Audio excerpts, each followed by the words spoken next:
How did CIA and KGB fight proxy wars during the Cold War?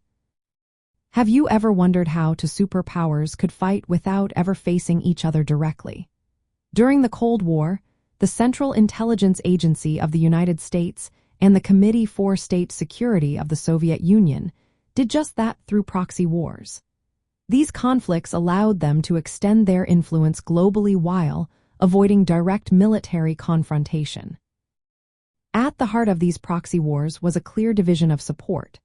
The Central Intelligence Agency often backed anti-communist forces, while the Committee for State Security provided assistance to communist or socialist movements. A prime example of this dynamic is the Vietnam War. In this conflict, the Central Intelligence Agency supported the government and military of South Vietnam, while North Vietnam received backing from the Soviet Union and China. The Central Intelligence Agency's involvement in Vietnam included a range of covert operations.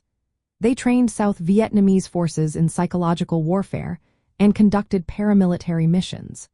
The agency also spread misinformation to undermine communist control. For instance, they orchestrated campaigns to disrupt the governance of the communists and weaken the Viet Minh's influence after the French left Han. On the other side, the Committee for State Security's role was often more indirect. They worked through allied communist parties and intelligence networks, supplying arms, training, and strategic advice to North Vietnamese forces. Their efforts also included espionage and counterintelligence to protect Soviet interests and gather intelligence on United States activities. The Soviet support was not limited to Vietnam. It extended to other proxy conflicts, reflecting a broader strategy to challenge United States influence worldwide. Both agencies operated in a secretive manner, recruiting agents and conducting sabotage. The proxy wars were not just military confrontations, but also ideological battles.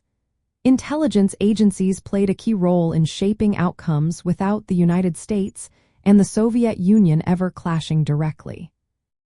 In the specific case of the Vietnam War, the Central Intelligence Agency's actions reflected a mix of military, political, and psychological tactics aimed at preventing the spread of communism in Southeast Asia. The Committee for State Security's support to North Vietnam demonstrated the Soviet Union's commitment to expanding communist influence. This made Vietnam a significant battleground in the larger Cold War struggle. In summary, the Central Intelligence Agency and the Committee for State Security fought proxy wars by supporting opposing factions through covert operations, intelligence gathering, training, and material support.